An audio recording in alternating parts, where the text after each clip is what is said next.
Olá, gente. Muito boa tarde. Trader Coach no ar. Eu me chamo Igor Rodrigues. Semana passada a gente falou sobre o indicador MACD, as minhas configurações. Poxa, eu pus esse vídeo no meu canal e gerou várias repercussões. Então eu vim comentar um pouco para vocês sobre esse indicador e também falar como nós devemos interpretar ele, tá certo? Queria mostrar minha tela aqui para vocês, que aí a gente já vai falando sobre o indicador MACD. Deixa eu inserir ele aqui. Bem, a gente tem um gráfico do índice aqui, eu vou tirar... Deixa eu fazer uma coisinha aqui.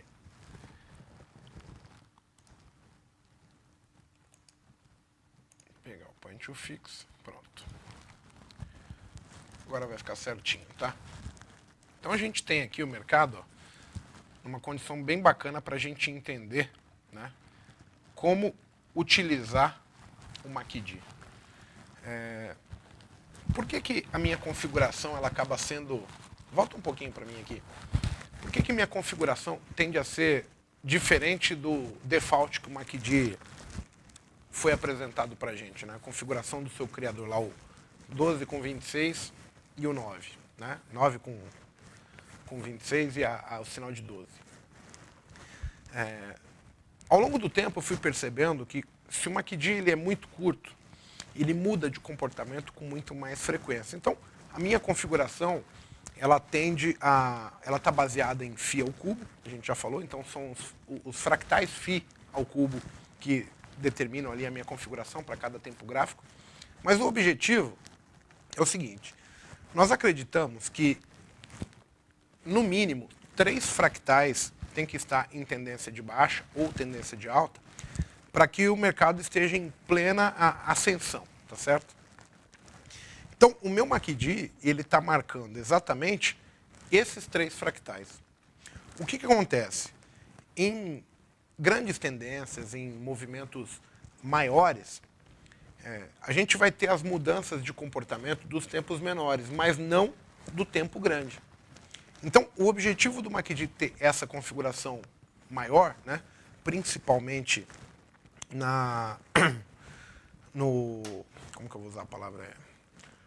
Na diferença entre as médias, a minha média longa ser muito longa, né? Por exemplo, o default é 26, a minha eu uso a menor como 72 nos 5 minutos, no 1 minuto é 89, e no 15 minutos e no 60 a gente passa usando a 117, é justamente para poder acompanhar uma grande tendência, um grande período ficar posicionado. O grande problema é o seguinte: o indicador, ele não é, nesse caso aí, o meu MACD, um indicador para mim fazer uma entrada numa posição, salvo quando existe a presença de uma reversão de tendência, e eu posso utilizar ele onde ele anuncia que ele vai fraquejar para romper um fundo ou romper um topo, tá certo? Então, basicamente, pensem o seguinte: o que dá dinheiro na bolsa? É operar tendência, né? Então, se você operar a tendência, você tem um movimento maior. Se você operar a favor da tendência, você tem uma maior probabilidade de acertar o trade. A probabilidade de acertar o trade operando contra a tendência é menor, tá certo? Então, pensem comigo aqui assim. O indicador é um indicador que rastreia a tendência, ele está marcando a tendência de uma maneira longa para mudar somente quando 3 fractais mudam de comportamento. Quando eu uso o termo fractal, eu estou usando tempos gráficos, tá certo? Então pensem da seguinte maneira: se eu sou um operador de operações de alvo, se eu sou um operador de tendência, seguir, né, ajusta stop, romper o topo, eu coloco stop no fundo anterior, ou até mesmo um operador de scalper, de trades curtos, eu tenho a tendência como minha amiga. Então a ideia é observar o MACD como um apoio assim: eu estou do lado certo do mercado, o que os tempos, 3 conjuntos de tempo gráfico estão apontando, é para baixo, é para cima, eu vou ter uma probabilidade maior de comprar uma tendência de alta e ganhar, do que vender uma tendência de alta e ganhar. Assim como, se eu vender uma tendência de alta, a probabilidade maior é que eu perca, e se eu vender a tendência de baixa, eu tenho uma probabilidade maior de ganhar. Então, o MACD, ele vai aumentar a sua probabilidade no trade. Mas não quer dizer que você comprando em qualquer lugar, vendendo em qualquer lugar, você vai ganhar. É apenas uma ferramenta de auxílio para que você veja, por exemplo, assim, o teu setup, a tua configuração, o motivo pelo qual te faz comprar, ele está presente, ou o motivo pelo qual você tem para vender, ele está presente. A minha observação no MACD é só para olhar se ele está a favor ou contra, para mim saber se a minha probabilidade é maior ou menor. Assim como, se eu tiver um trade onde eu possa quantificar o movimento, o que eu quero dizer? Este padrão, esta característica, no meu setup é muito boa, eu consigo colocar mais lotes e, caso no meio do caminho o mercado vá enfraquecendo, uma MACD mude, eu consigo diminuir a minha exposição até por uma sinalização de fraqueza do movimento. Agora, pensem o seguinte. Poxa, Igor, eu estava olhando o MACD de 1 minuto e hoje o índice caiu bastante, né? Um exemplo. Se vocês olharem depois desse vídeo, hoje é dia 27 de setembro, vocês vão perceber que o índice caiu bastante, depois agora ele está subindo bastante. Onde que o MACD ele perde a sua função? Primeiro, toda vez que o mercado lateraliza, no tempo gráfico de 1 minuto, ele vai quebrar o padrão de tendência, de direção, força. O MACD vai ficar bobo, ele vai começar a dar sinais de compra e venda, os sinais de cruzando a linha de sinal com a linha MACD. E aí a referência acaba. Por isso que você tem que ter um bom auxílio do que está acontecendo em outros tempos gráficos. Tempos gráficos maiores, 5 minutos, 15, 60, gráfico diário e assim por diante. Em movimentos sugeridos maiores, que é quando inicia-se pernas de tendência de gráfico de 15 minutos, 60 minutos, até mesmo pernas de gráfico diário, é extremamente importante você entender que o MACD ele está pegando a diferença entre a média longa e a média curta na linha de sinal, na linha MACD, né? E o sinal é a média do meio, né? Então, se o mercado lateralizar um pouquinho, logo ele vai contabilizar essa consolidação, essa lateralização do mercado, e ele vai dar sinais de exaustão, no caso. Porém, se eu tiver a relevância o apoio de olhar o tempo gráfico maior e entender que tem mais alvo, eu vou permitir, utilizando outros indicadores, no meu caso, as médias móveis, para entender, ó, preço acima da média, eu não acredito que caia. Preço abaixo da média, eu acredito que caia. Da mesma maneira que se eu estiver olhando o meu 1 minuto fraquejando, eu sei que o próximo suporte já vai ser no tempo, por exemplo, de 5 minutos. Então, toda vez que a gente fala de trade, fala de MACD, fala de média, né, a gente não pode entender. O mercado ele não é certeiro, não é matemática, onde você soma 1 mais 1 igual a 2. Então, existe uma dinâmica a ser seguida, como se fosse o contexto apresentado para o mercado. Então, o trader, o analista técnico, o cara que usa análise gráfica, ele tem que ter um panorama geral do que está acontecendo para tomar as melhores decisões, tá certo? O que eu quero mostrar para vocês em relação ao MACD? Em grandes tendências, ele é muito útil. Só que não adianta você, por exemplo, querer utilizar o MACD se você não consegue definir quando pode aparecer uma grande tendência, seja ela de alta ou de baixa, tá certo? Então, você tem que saber que tipo de movimento você está acompanhando olhando 1 minuto, mas o que está acontecendo no seu gráfico diário, o que está acontecendo no seu gráfico de 60 minutos. Por quê? Porque, por exemplo, se você pegar o início de um movimento de 15 minutos, ele é diferente de um movimento terminal de 15 minutos. Vamos dar uma olhadinha na tela, que eu vou mostrar para vocês isso, para vocês conseguirem pontuar quando é melhor utilizar o MACD ou não, tá ok? Então vamos dar uma olhadinha aqui, ó, rapidamente, no gráfico de 15 minutos, né? A gente comentou sobre ele. Queria só mostrar para vocês o 15 minutos, tá certo? E aí vocês vão entender qual é a sua devida importância, tá certo? Então reparem só, o mercado ontem, ele tinha feito algo nesse sentido aqui, né? Ele caiu daqui para cá e voltou aqui hoje na abertura. A partir desse momento dos 75 mil, o mercado começa a cair. Então o que eu quis dizer para vocês? Reparem que o início do movimento de 15 minutos está na abertura de hoje. Quando o mercado vem atingindo os seus alvos, né, os 100%, ou até mesmo mais do que 100%, é óbvio que ele vai começar a falhar, tá certo? Então, o que você tem que entender? Que se eu cercar o movimento no início, eu vou ter vários sinais, várias sequências de sinais positivos para aparecer um sinal falso. Os sinais falsos vão aparecer cada vez que o 15 minutos, por exemplo, vou destacar em azul aqui, cada vez que ele voltasse aqui, por exemplo, né, lateralizasse 2, 3 velas. Por quê? Porque 2, 3 velas de 15 minutos andando de lado são 30, 45 velas de 1 minuto andando de lado.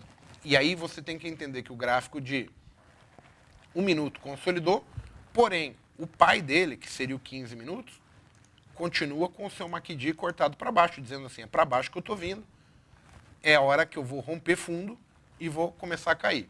Então, olhando lá o início do movimento de hoje na abertura, você vai ver que o sinal limpo vem por um grande período, tá certo? Então, a partir do momento que o gráfico começa o movimento de 15 na abertura, que é aqui, ó, vou dar um destaque para... Opa. Aquele topo de 15 minutos, um MACD de 1 minuto, ele dá o sinal falando assim, olha, eu vou começar a cair.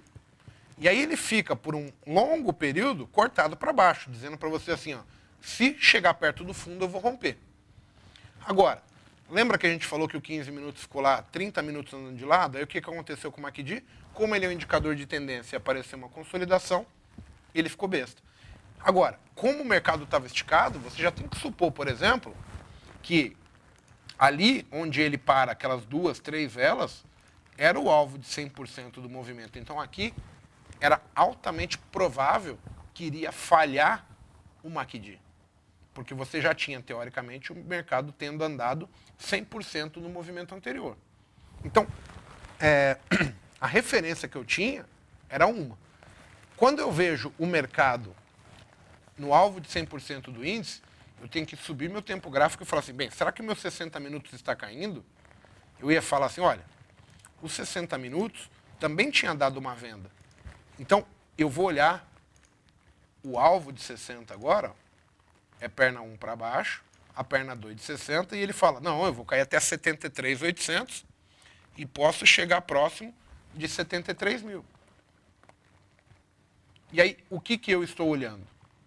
Se eu vou pelo 60, se vocês observarem no meu canal aí do YouTube, tem um vídeo sobre tempos gráficos, vocês vão entender a correlação.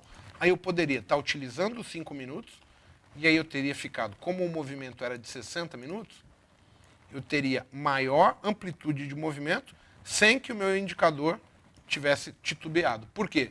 Porque o movimento deixou de ser de 15 e passou a ser de 60 minutos. Quando o 15 minutos está no movimento, eu tenho uma interpretação pelo gráfico de 1 minuto. Se o meu gráfico de 60 minutos é quem está mandando no movimento, a minha interpretação tem que ser pelo 5. E aí a regra é básica, os 5 minutos abaixo da média, com o MACD cortado para baixo, sempre era venda. Até o momento que eu ia julgar assim, poxa, o índice chegou a 73.400, pode cair mais? Claro que pode. Só que naquele momento eu já tenho algumas interpretações diferentes. Quais eram? Eu ia falar assim, olha, eu tenho o preço extremamente longe do meu ponto de suporte ou resistência, no caso de uma tendência de baixa, que é minha média móvel. Então, eu não vou mais vender, porque eu sei que a probabilidade dele voltar para a média já está presente. Por quê? Porque eu tenho um mercado fazendo uma perna 1 e a característica da tendência de baixa diz, sempre que eu vejo uma perna 1, provavelmente eu vou ver uma 2 para depois voltar a cair. Então, daria para vender? Claro que dá. Só que eu teria que analisar o quê? Puxa, eu estou vendendo o índice no 500. Será que é um bom ponto de venda? Será que merece eu entrar com um tamanho de mão grande? Será que não posso ser prudente? E talvez, assim que romper a linha de tendência de baixa que ele vinha apresentando no dia, eu pensar em largar minha mão? Porque talvez ele vá corrigir num tempo maior e aí eu vou ficar posicionado no fundo, ou eu vou tomar um stop que daria para mim, de antemão, prever e entender que não era o melhor ponto de venda para mim? Claro que assim, tudo isso é baseado no que o mercado já fez. Mas você, analista, você que usa análise técnica, poderia utilizar essa informação também. Corta aqui para mim. Então, gente, sempre que a gente estiver usando qualquer indicador, eu costumo falar assim, ó, se você utilizar o MACD funciona. Se você utilizar bandas de Keltner, funciona. Se você utilizar o IFR, o estocástico, o OBV, o high-low, funciona. Só que não adianta você achar que por você utilizar um indicador qualquer, não importa qual seja, que o dinheiro vai cair do céu. Você precisa estudar quais são as características que o seu indicador apresenta em determinados pontos. Quando que ele tem a sua melhor performance, aonde que ele costuma falhar. Quando ele falha, o que aconteceu para trás? É isso que você tem que tirar da análise técnica, entendeu? Não adianta você imaginar que o dinheiro vai cair do céu apenas porque você usa o indicador de alguém famoso, porque você copia um setup. Essa pessoa que criou um setup que, na sua grande maioria, ele é vitorioso com aquele setup, o cara estudou o setup quando o mercado é bom, quando o mercado é ruim, quando ele é para cima, quando ele é para baixo, quando está em tendência, quando está em consolidação, quando vai abrir o Dow Jones, quando vai sair notícia, em épocas de tendência, em épocas de feriados, de festas ali, Natal, Ano Novo, onde que é que o seu indicador tem a melhor performance, quais são os pontos fracos. Pense no seguinte, se vocês ficarem pulando de um para o outro indicador, vocês nunca vão se acostumar com as características do seu indicador. Então, a minha dica é para vocês o seguinte, algumas das características do MACD, eu já falei para vocês, muitas delas aparecem para mim na hora que eu estou vendo o mercado, porque vem o efeito lembrança, o efeito memória, que eu vi situações parecidas acontecerem e estou vendo novamente. E eu lembro, quando aconteceu isso, eu faço assado e assim por diante. Quando é que você vai conseguir isso? Somente se você treinar, vivenciar o teu setup, vivenciar os indicadores do seu setup, aonde eles funcionam mais e quais são os melhores pontos que eu tenho que colocar. Mais lote, menos lote, quando que eu tenho que sentar em cima das mãos e não clicar. Não é apenas comprar e vender e vou colocar um setup de cruzamento de média, qualquer outra coisa. Todos os setups funcionam, todos os indicadores funcionam, até porque análise técnica é estatística. X vezes dá certo, X vezes dá errado. Tá ok? Espero que vocês tenham entendido a mensagem. Até a próxima aí, até o próximo bloco. Gente, valeu!